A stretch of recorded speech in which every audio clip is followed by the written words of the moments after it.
Hello, I'm Zoe Jasko and I'm here today at the old church at Ayot St Lawrence to tell you more about my book, What the Wind Saw, short stories from the heart of Hertfordshire.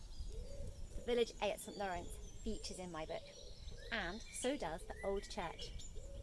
It's the old church because there's a new one, the Palladian church, and if you're interested in finding out about the new church, please watch my other video about the Palladian church.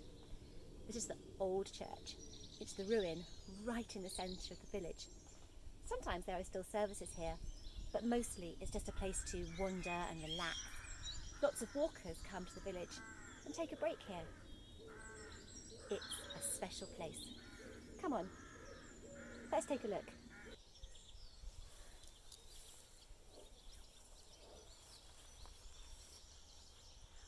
I've always found ruins absolutely fascinating. There's so much to imagine, isn't there? Who lived here, what could have happened, why it's now ruined. And of course, ruins are often considered to be really romantic, particularly in the 18th century in art and literature.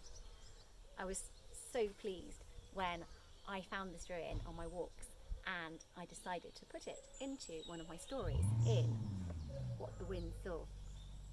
So I thought it would be rather fun to just read a little extract of the story about the old church and the new church here in the old church.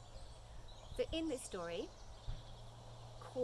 Richard Corby, the secretary of the Bishop of Lincoln, has been sent by the bishop to discover what's actually going on in the village. What is Sir Lionel Lye doing? Why are there two new churches?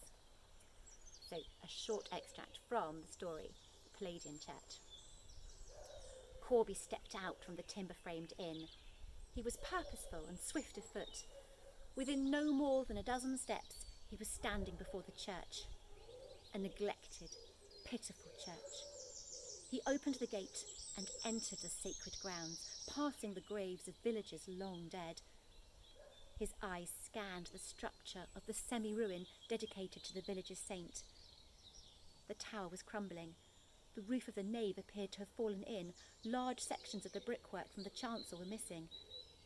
He approached the entrance, but where he would have expected to find the heavy oak door, there was nothing more than an empty space into which the wind had blown a vegetal congregation of dry brown leaves. He delved further into the dilapidated structure. Any church ornamentation which ought to have decorated the sacred interior had been removed. There was no longer any glass in the windows. There were no altar cloths, no candlesticks, no lectern, no wooden pulpit. His secretary's eyes bore witness that the church had been emptied of all ephemera and that unlicensed hands were deconstructing the edifice, piece by piece. If you'd like to know what happened next and what happened when Corby met Sir Lionel Lye and the confrontation that ensued, why not read my short story in What the Wind Saw. I hope you enjoy my book. Have a great day.